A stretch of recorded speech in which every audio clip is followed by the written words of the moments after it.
Hi my beautiful friends, it's Michelle.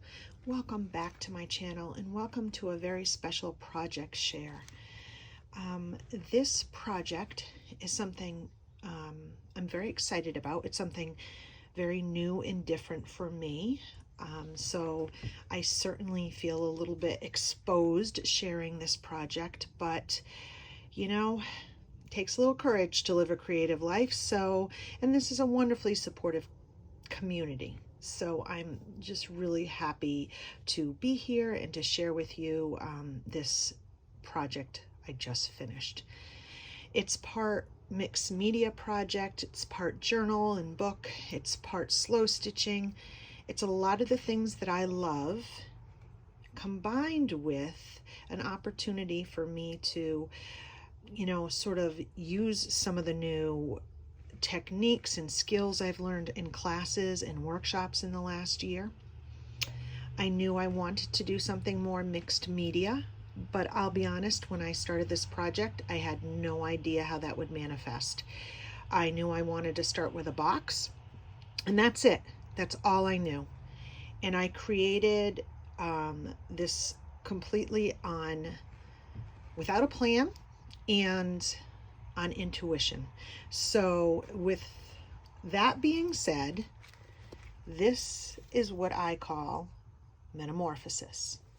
Now, metamorphosis to me means change and evolving, and I'm very much in a place in my life where that is happening. Now, I created this box out of a discarded, I'm gonna guess it was probably a Christmas gift, a small Christmas gift, like a stocking stuffer, because it was a fake leather box. So this was all leather on the top and the bottom, and it was lime green, and it had lime green neon dominoes in it, and I spent $1 on it at a yard sale. I pulled the fake leather off and exposed just the bare bones of the box. You can kind of see the edges here. And I just started playing. I started using image transfer, which is what I've done here and here. Those are both gesso transfers, using magazine images that get transferred ink-wise actually on the surface. It's smooth. It's not like I could peel this off. The image is actually transferred. I used alcohol inks. I used stamps. I used paint. I used vellum. I used, so many things that I can't even tell you. And everything that I created with this project was born out of my gut. Just creating with my gut. Making choices and not having a plan and not overthinking it, which for me is very, very difficult. I have to overthink everything and I have to have a plan for everything. So just to go on intuition was a leap of faith. I didn't have a theme. I didn't know where it was going. And the funny thing is that all the choices that I made once the project was done all have similar themes and meanings. There are so many symbols, from the colors to the choices I made in this book, that represent metamorphosis, but I didn't even know that until the project was done and I did some research. So I'm going to go through this project, and as I go through the project, I will talk a little bit about the symbolism that, again, I didn't know I was even choosing, and I'm going to go through a little bit about my process. So the definition of metamorphosis is usually used in animals, right? It's used in butterflies and moths and frogs, and it means going from changing completely, morphing from one thing to another, usually a pupa or an infant or a child state to an adult form. But metamorphosis in people means that we change the nature of who we are, which I think happens as we learn and age and grow. And we go through many metamorphoses in our lives. And I think if we can embrace that metamorphosis, then our journey is easier. It's easier to embrace the journey than to fight it. So the first image I used was a tree, because I think trees and life and growth is always a good place to start.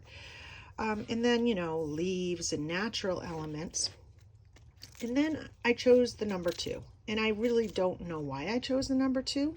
But the funny thing is that other than 2 places in this project that I distinctly remember choosing the 2, many more 2s showed up. And I'll get into that more later. This is a little piece of a gourd. I make gourds in my garden. I raise them, grow them, and then I cut holes in them and make them into birdhouses. And this is the hole. Well, I loved how hard it was, and I loved the texture of it, and I loved that it is going from one thing to another. And I thought it really fit well with the theme of metamorphosis. Again, not that I knew that at the time, because I was just choosing on gut. I chose a lot of blues, a lot of browns, and a lot of golds, which are not my typical colors, but each color has symbolism that I'll get more into later. I chose the back a cicada, which is very interesting because cicadas are not like butterflies or moths. They don't go from a pupa state to an adult state. They are like humans. They transform a little at a time. They don't enclose themselves in like a cocoon and then come out something else. And again, their metamorphosis is more like ours, and it represents personal change, renewal, and transformation. I knew none of that when I chose it, but I love that that's what it symbolizes in art and music and songs. This box has copper wire that I thread through. I drilled holes, and there's beads, wooden and glass, in the colors that I wanted to have go throughout my project. The box opens, and there's 2 sections. There is this section which has this little suede bag which I've glued in, and inside has 2 scrolls that are on sticks from the woods. And again, we see the number 2, and we see the same colors I was talking about, blue, brown, and gold. There's a little keyhole here because I wanted that to represent the key to the journey, the key to information, to knowing myself. And again, another 2. Let me talk a little bit about the number 2 and what I found out about it. Number 2 is actually an angel number, which I had no idea was even a thing until now. And apparently,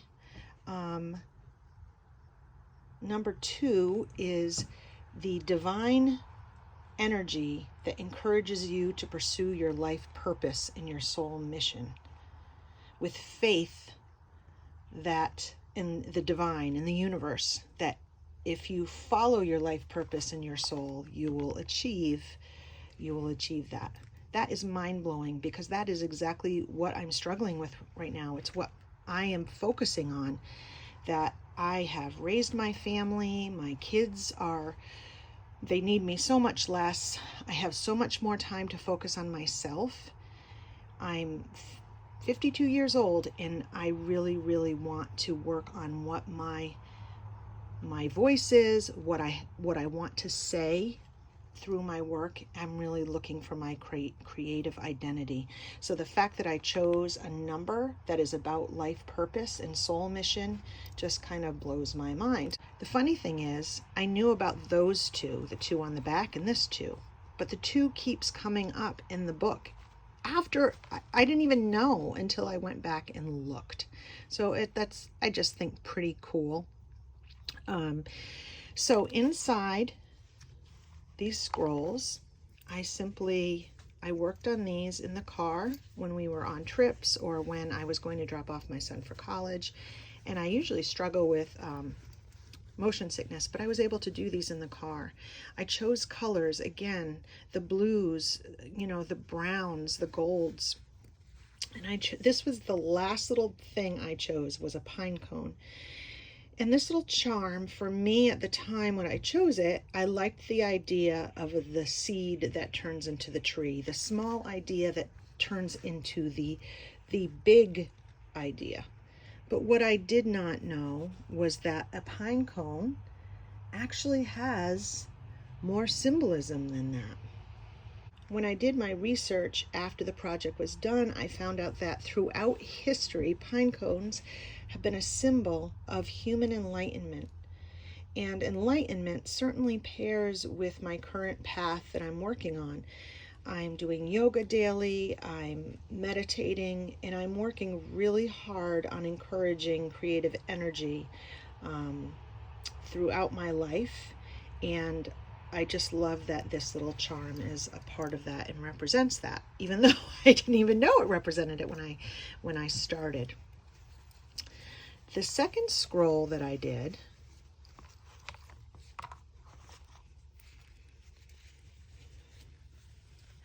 has charms with the little butterfly wings and some blues.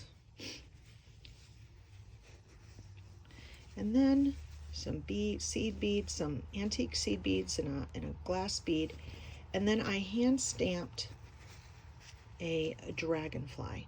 Now, I've long known that dragonflies are a symbolism of the afterlife, especially with Indigenous people and Native Americans.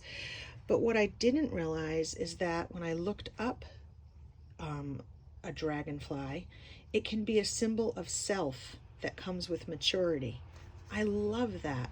It can symbolize going past, and I'm going to quote this from the research I found, it can symbolize going past self-created illusions that limit our growth and the ability to change. The dragonfly has been a symbol of happiness, new beginnings, and change for centuries. That, I just love that. And I love that it represents maturity and moving past self-limiting choices. I just adore that. I have a little bead over here, and again, the same color pattern that kept emerging. Now let's talk a little bit about those colors. One of the colors that's central is blue. And what I didn't know ahead of time. I wasn't like choosing colors based on what they meant personally. But what I ended up finding out was that blue is central and represents trust and purpose. Again, that purpose and that trust in the universe, that trust in yourself, in your gut, in that divine energy that will just guide you. And also just knowing that I'm on the direction of purpose. It's really a focus in my life, and I love that blue tends to resonate with that color. So as you can see on this little, I put some antique lace, I have these little charms, and I have a bee here, which doesn't metamorphosize, but it is a big part of change in our natural world. Pollinators are responsible for helping flowers and fruits and trees and everything grow. Without them, we would have nothing. So I love that that's in there. Originally, this little book was going to be wired in, but I decided against that because I loved the way the book feels in my hand, and I wanted to be able to take it out and flip through it. So what I did is I made these little stabilizers with wire and beads that kind of just keep it in place, and they're pretty, but I can remove it. And then I added a beetle and just some coffee dyed paper. And again, that same feeling of change. Again, I wasn't trying for this. It just sort of happened. I worked on this a little bit over a long period of time. And this book was done individually, done as pages that were not put together. So I wasn't trying to, make this theme. This theme kind of found me. I have this metal blue dragonfly on the front, and gold and brown. Now, gold represents clarity, trust, positivity, and curiosity. What I love about that is clarity is something I'm working on as I try to focus my lens more on what my style is, what's important to me, and what I want to say. I'm trying to be more clear with what my voice is. Positivity, that's somewhere I try to live in my daily life, and curiosity has always been at my center. I have hundreds of interests because of my curiosity, especially when it comes to nature and relationships and higher purpose. So that gold meaning was just kind of mind-blowing for me. And then brown represents stability, which I need as a foundation. And while brown may be boring for some, it gives me comfort, and this stability gives me comfort and strength, and I need that to be daring and to be courageous enough to live a creative life. Anybody who sells their work or puts their artwork out there knows how vulnerable you feel and exposed when you share your feelings through your work, and I think that brown, that stability, helps. And I just love that that's what it stands for. I have this wrap of like sorry. It's not really sorry, but actually it is. But I think I took it actually off of a piece of sorry, like an actual sorry wrap. And then I have a couple of beads, again in the brown and the blue. And I've just collaged and with paper and vellum. The papers I used in this book are mostly rag paper and high quality handmade paper. On this page you'll see that gold again. I put gold on a lot of gold wax throughout this book, and again, now that I know that it represents clarity, I just love that. I put this in as a representation of time, but it can also be a representation of pointing myself in the right direction as I go on this journey. There is some natural elements like these ferns and a wing. This page I worked a lot on. There are so many layers in this little collage, including butterfly wings and vellum and just some handmade paper, artist's paper, that I got at an estate sale of an artist. And just putting her energy in there, the paper that she made me feel really good. This is a little piece of tintype that broke off of a tintype, which, if you know what a tintype is, it was one of the first types of photographs. So this little piece is probably 150 years old, and I love that something old like that is incorporated into this piece. I have a little bead here. Again, I got some batik back here with another dragonfly. That dragonfly is a ongoing theme. Some hand stitching, some collage. This page, again, the blues and the golds, and then mushroom. Not only do I love mushrooms, but mushrooms to me represent rebirth. They take something that has died and they break it down and create beautiful, like we call them fruit, well, they're not fruit, but fruited fungi. You get all the different colors and the shapes, and that is part of the process. And then when they break down, that goes back into the earth to feed plants, and the mycelium helps. It's one of the cores to nature is mycelium, and it is very much about rebirth. And again, here's a 2. Now, there's other numbers there too, but it was interesting to see the 2. But did you see this 2? This 2 didn't show its face to me until after the project was done and I was looking at it the last time, and I couldn't believe that there was another 2 in there. This page has it's from an old postcard, and it says, "Just a very plain card with a simple wish." Now, I love that sentiment. I love that simple things can have deep meaning, and this book has deep meaning for me. This card I did clear gesso on, did some hand sewing, put on some acrylic paint, some little seed beads. This page has a butterfly, as you can see. And again, I was so focused on the gold of the butterfly matching everything else and sort of that feeling I was going through. I didn't even notice the two until later. This is vintage paper and handmade alcohol ink vellum. Some stitching, hand stitching on both pieces, some texture, and this is actually a piece from a magazine, just all collaged together. This is a wing from a moth that I found on a windowsill in a garage, and that says a lot about me. This is the type of person I am. If I see a really cool dead insect, I'm going to take its wings and salvage them. I put some varnish on it to give it more structure, and it actually took away it made it very dark and took away a lot of the detail, but I still really like it, and I like knowing that this was on something that flew, that this was part of a living creature that flew through the air and at night, and I don't know, there's just something very romantic about it. I have an old ticket and stamp. This is like a heavy woven like tapestry. I have a vintage button on it. And behind it, I have this old piece of textile with a grommet.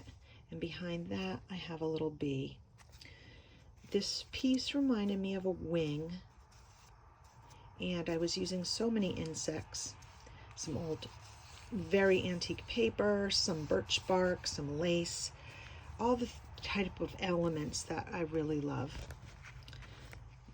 This side here, I really just like the image, the juxtaposition of this old Victorian woman, which I made this, printed this on vellum, and then which gives it that real translucent, and you can kind of see how the text behind it, I put a piece of paper under her hat and behind her face that makes it look like, that highlights the white. So you're not seeing blue behind it. You're not seeing blue. Her face isn't blue and her hat isn't blue. By putting just a little piece of white paper behind where I wanted it to, using some scissors with a fancy edge, it almost looks like a fancy neckline. And that was just by putting that behind the vellum to sort of give that a pop. And I love the, like I said, the juxtaposition between the butterfly and her. It's almost like, and this is very new and this is very old, it's almost like as if she's meditating on the changes and the transformations or metamorphosis in her own life. And then on the back, again, another insect, textile, vellum, a lot of the same. It wraps around and folds through like this. So between the number 2 and the symbolism and the colors and the insects and all these choices that I didn't intentionally make to go together, but somehow they do. And there's really deep meaning for me in this. I'm at a very interesting age and stage in my life. I'm old enough to have wisdom and experience, but I'm young enough to have energy and time to express myself. So here are my takeaways and the lessons that I learned from the project Metamorphosis. I learned that if I create from my soul and I don't overthink things and I allow myself to be open to the energy of the universe and make choices based on the trust in myself and trust in that guidance, I believe I'm going to get closer to what I'm looking for, which is my purpose and my aesthetic and what makes me different and unique. I thank you for joining me, for allowing me to share this project, Metamorphosis, with you, for allowing me to be vulnerable and to share my love for art with this community. Take care, and I hope to see you soon.